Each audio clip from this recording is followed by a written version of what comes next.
Welcome back to the Market Madness podcast. We're here with Jonah Lupton at Jonah Lupton on Twitter. One of my favorite follows. If you're not already following him, get on it. This is the guy to come to for all your favorite stock picks.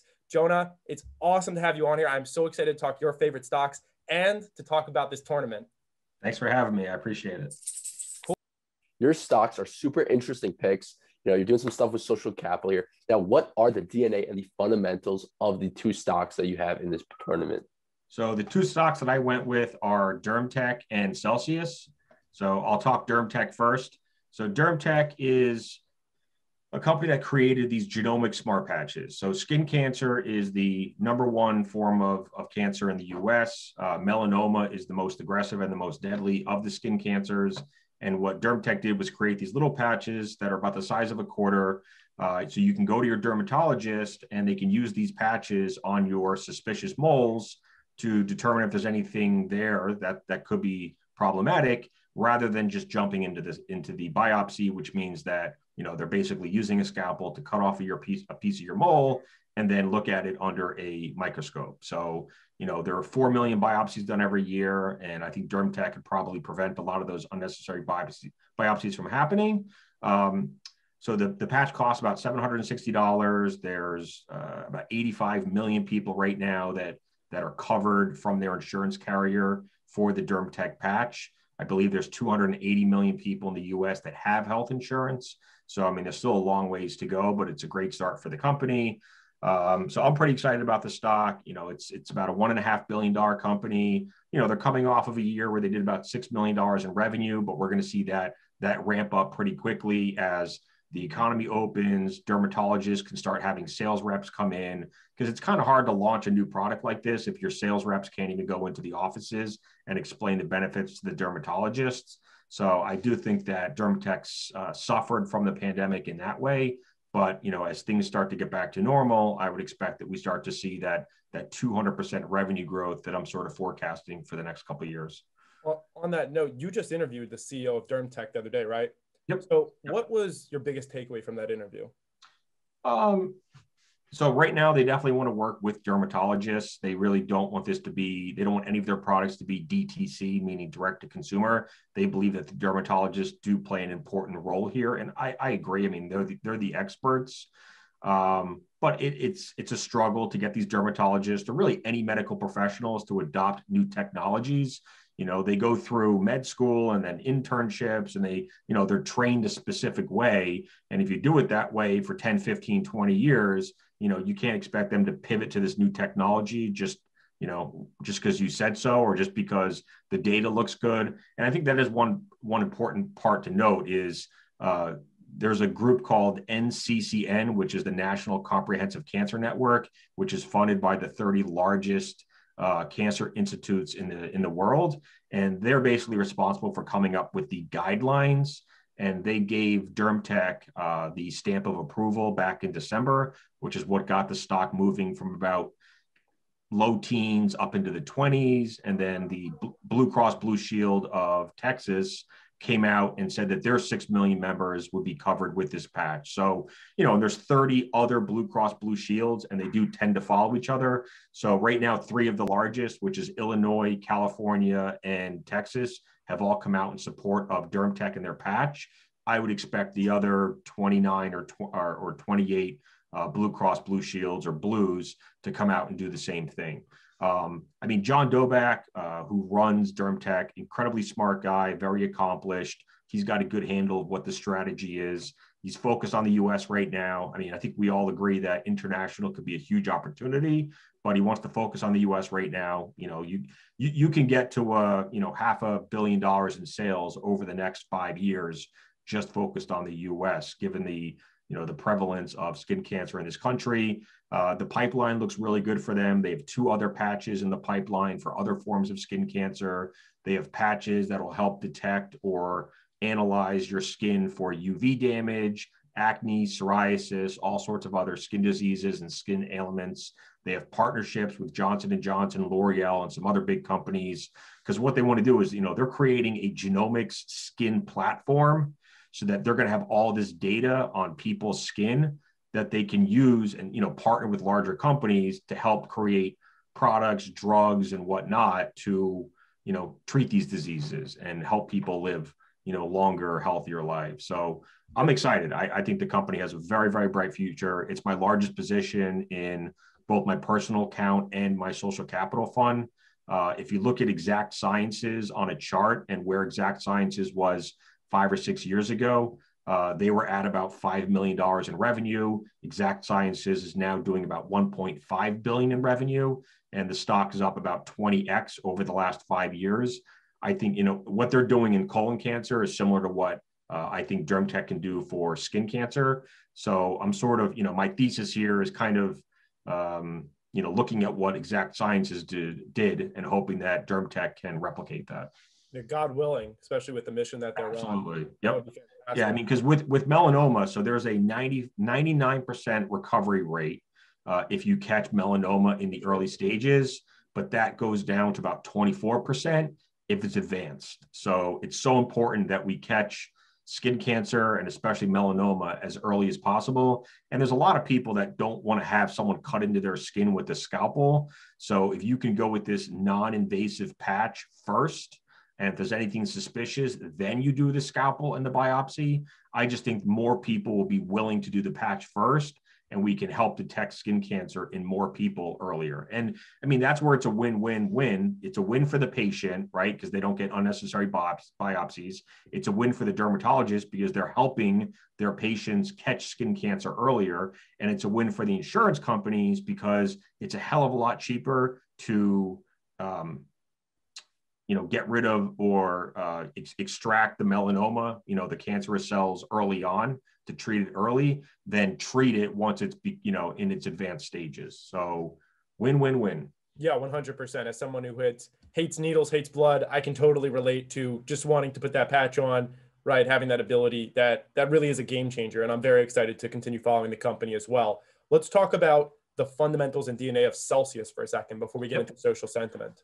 So Celsius is I call them an energy drink company. I mean, they do have other products. It's not all energy drinks. They also have some powdered products.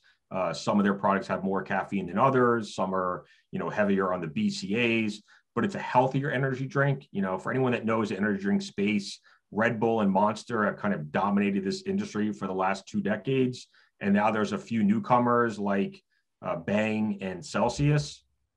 So Celsius is, they make a lighter, more refreshing drink. It's in skinnier cans, 12-ounce cans with about 150 milligrams of caffeine, slightly fruitier flavors, but way less sugar. Actually, there's no sugar in these cans. And instead, they use stuff like caffeine. They use green tea. So they use some healthier ingredients. But, in terms of fundamentals, that's where the story really is strong because before the pandemic started, they were just starting to get into retail. They were going into the gyms, but then the pandemic started and retail kind of shut down. The gyms shut down. So they turned their attention to Amazon for e-commerce. They became one of the fastest growing brands on Amazon. They're like first or second in the energy drink category right now. They're actually having a hard time keeping up with demand on Amazon. If you go on there, you can see Amazon uses their dynamic pricing model, which is basically supply and demand. And when the price is going up, it basically means that there's a shortage of product. And recently prices for Celsius on Amazon have been going up. But where the story is the strongest is now that the economy is reopening and kind of life's getting back to normal, gyms are reopening, that's going to open up these 2 other sales channels again. And right now, so when they reported earnings a couple of days ago, the numbers were not blowout, which I think people were expecting because year-over-year growth for Q3 of 2020 was 80%, and it was only around 50% for Q4. But I mean, that's still backwards looking, pre-vaccine rollout. Now that, the vaccine's out there, half the country is basically vaccinated, with the other half getting vaccinated over the next couple of months. I think we're going to start to see foot traffic come back to the retail stores. They announced on the call that they have over 82,000 US store partners right now. And they're also switching to a DSD model. So DSD is direct store delivery, which is important because up until now, they've basically been sending product to the retailers' distribution centers, and then it has to go from the distribution centers into the stores. And a lot of times that process is broken, or there's just errors made along the way, and product is not sent in time to the stores, and there's no one restocking these shelves as frequently as they should be. So, there's a lot of stories out there of people walking into a store to buy Celsius and the shelves are empty. The Red Bull shelf is full, the Monster shelf is full, and the Celsius shelf is empty. DSD will fix that because their DSD partners will be responsible for, literally, bringing the product into the stores, stocking the shelves, making sure that, the end caps are set up, that everything's merchandised correctly. So it'll prevent a lot of those, kind of out of stock problems that have been plaguing the company, which is another reason I think that's why we didn't see a blowout quarter from them, is just because they weren't fully into that DSD model yet. The other thing that they're doing is these branded coolers. So, we've all gone to the stores before and seen like the Coke cooler, the Pepsi cooler, the Monster cooler. Now you're going to start to see Celsius coolers. So they've already announced that they have 200 branded coolers in stores already, with another 1,200 on the way, but I'm sure that's just the beginning. They said there's about a 3-month payback on those coolers because they're basically giving the cooler to the store for free, right, knowing that it's going to help juice sales. And they said that some of those 200 stores that already have a branded cooler are seeing a 200% increase in Celsius sales, which is a monster number. So, I don't know how quickly they can get thousands of coolers out into their partners and retail stores, but 1,400 is obviously a good start, with, I'm sure, more to go. International growth is still on the table. They didn't see much international growth this past year because of the pandemic, but I can tell from their recent hirings that they're definitely putting a focus on international growth. So, the company did about 130 million last year. They haven't given any guidance yet for this year. I would be shocked if we don't see another, so they did grow revenues last year at 74%. So even though revenues were only about 50% for Q4, they were 74% year over year for the entire year. I would expect that 2021 looks as good, if not better than that, which takes us over 200 million in revenue. And then I think this company can grow 50% maybe for the next 3 or 4 years as they bring on more retail partners, more DSD. So the overall, and then like the final thing I say is the energy drink category is so big right now. The global energy drink category is $60 billion a year, and it's growing at 9.5% a year, which takes it to about $100 billion in 5 or 6 years. And my thought is that Celsius can probably capture about 2.5% of that. So 2.5% of 100 billion is 2.5 billion. You kind of work backwards from where they are right now at 200 million, and that gives you like 45% annualized return over the next 5 years. So, wow. So very fantastic breakdown of exactly how they are structurally getting that brand out there, how they're going to increase sales, and how they're beating the competition in several areas. So a quick question just on the Celsius stock, and then we'll move into the social sentiment side of things. They obviously had the drop of 20% the other day. They're actually green on the day-to-day. Must be nice. Yep. Did you buy more on that drop? What do you think? Oh, yeah. Yep. So, that's what I do with all my growth stocks. I know that, they run hot and then they pull back, and that's typically what I'm waiting for. So, as my favorite stocks and top positions are running hot, I'll build up cash, as cash comes into my account. And then when those stocks pull back 5, 6, 10%, whether it's just kind of an intraday pullback or it's, to a moving average, a 10, a 20, a 50-day moving average, that's when I'll look to add to that position aggressively. Yesterday morning, the stock was actually down 30% at one point, which seemed like such just a dramatic overreaction. So I actually sent a tweet out. I forget what time it was, but like immediately when I sent the tweet out, the stock started to reverse. I think it jumped about 15 or 16% off the lows. And I basically I explained it, in that tweet thread, what I just told you guys, which is people are not understanding the story. They've had some supply issues. It's growing pains. It's, switching over to DSD. All of these new retail partners are just coming on board in some cases. They're in Target, Walmart, Costco, Speedway. I think like 60% of all energy drink sales happen in convenience stores, and they're just starting to roll out into the convenience store channel. So like there's still so much growth ahead for this company. And I just think people were overreacting to a soft Q4 number and kind of losing I don't know, losing sight of that long-term picture, which is absolutely still intact. Like one soft quarter in the middle of a pandemic doesn't change the story for me. So I absolutely bought more stock yesterday, and I actually bought more stock again today. Yeah, definitely important to realize kind of what's a good problem, right? They have some good problems on their back. So very interesting. Let's touch on the social sentiment, and I'll turn it over to Drew for maybe some strategy questions for this tournament. So just touching on, maybe you want to group them both together. Why do you believe that Celsius and DMTK have the ability to win in a tournament where it's social sentiment and it's popularity? Maybe you're some backing to this. Who else is backing this? And just talk about the popularity of these stocks. So, I mean, I've been pretty bullish on Dermatech for the last couple of months since I did a write-up on it. And since I have a lot of followers on Twitter and newsletter subscribers, other people on Twitter have also gotten excited about Dermatech, for all the reasons that I laid out already, which was, just not the fact, well, okay, so first, skin cancer is the most prevalent cancer out there. So a lot of people that are on Twitter have known someone that's been affected by skin cancer in one way or another, a friend, a family member. So if there's a product out there, or in this case, a company that has a product that can help save lives by detecting skin cancer early, I think that's the kind of company that lots of people want to rally around.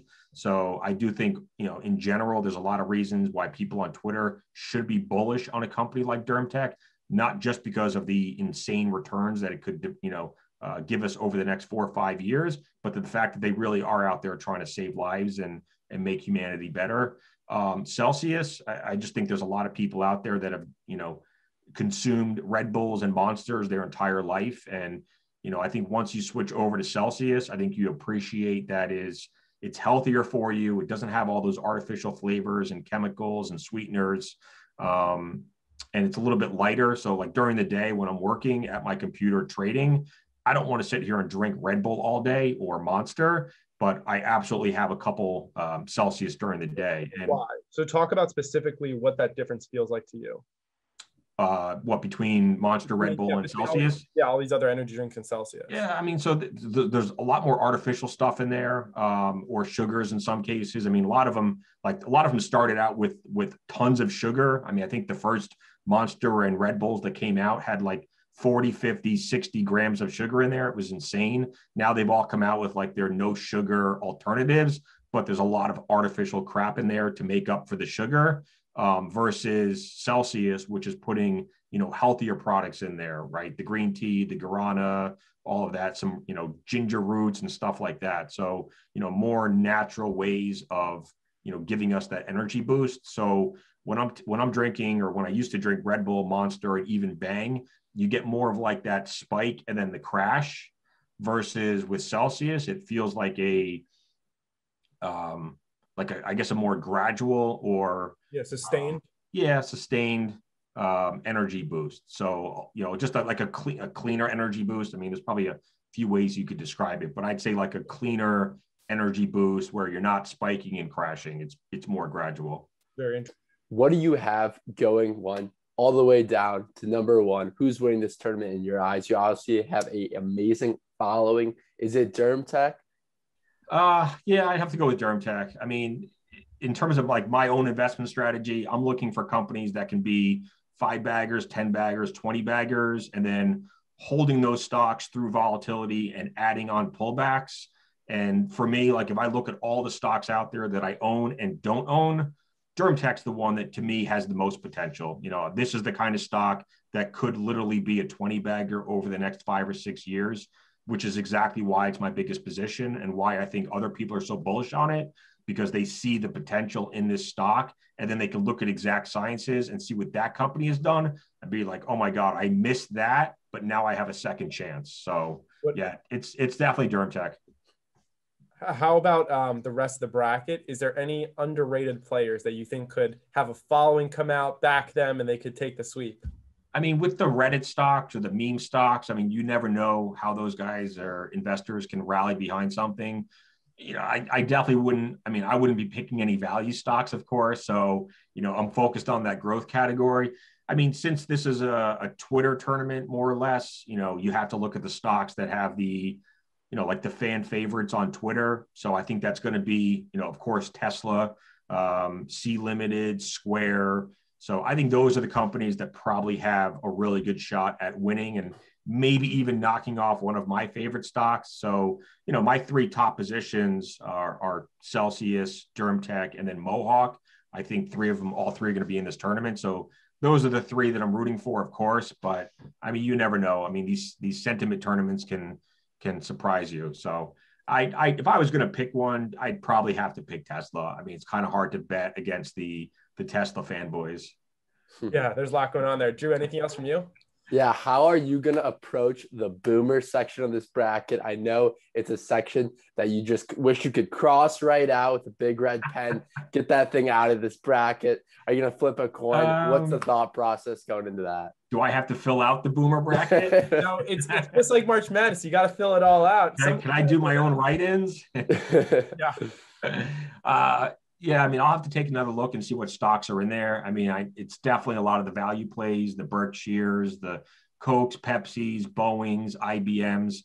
I mean, I'm personally not too excited about those types of companies. I think Amazon might be in there. So if Amazon's in there, that's probably the one that I'm going with, just because I think it is still a phenomenal company with an insane ecosystem. And I mean, they're just so far ahead of everybody else in terms of, distribution, logistics, warehouses. I mean, they are an absolute behemoth. So yeah, if I remember correctly, Amazon would probably be my pick to come out of the boomer section. Perfect. And I guess just to wrap it up, is there anything you want to tell your audience about this tournament, or anything you just want to get out to them? Yeah, make sure that you pick Dermatech and Mohawk and Celsius, or I think Dermatech might be going up against one of those. So yeah, go with Dermatech. I mean, they're making a real difference and trying to save people's lives. And this is just the beginning for them. They have 2 or 3 other products in the pipeline. And I think this is going to be a 20, 30, $40 billion company in 5 to 10 years. So I'm riding this train all the way there. I think that covers everything today. We hit on the fundamentals and DNA. We hit on the social sentiment of your favorite stocks, mainly talking about Dermatech and Celsius, two, which I am becoming more passionate about as every minute that I listen to you. I'm really excited to see how they do in this tournament. Just so everyone knows, this tournament is going to be opening on Monday at noon. I'm sure everyone will see all of the different marketing graphics, which will be posted from our affiliates. And yeah, I'm just really excited to break it down. This was the 4th podcast in the series. We have a few more coming throughout the week. Thank you so much for joining us, Jonah. It's always a pleasure talking with you. I'm just really disappointed there's not a can of Celsius on my desk. This is like the first time in 2 weeks that I can't grab a Celsius can. I just took a bunch of them down to the garage and threw them in the recycling bin. So I got to go grab one, crack it, because I'm actually interviewing the CEO of Celsius in about an hour and a half. So I got to make sure that I got a couple of cold ones to drink on air. Perfect. We'll make sure to tune into that.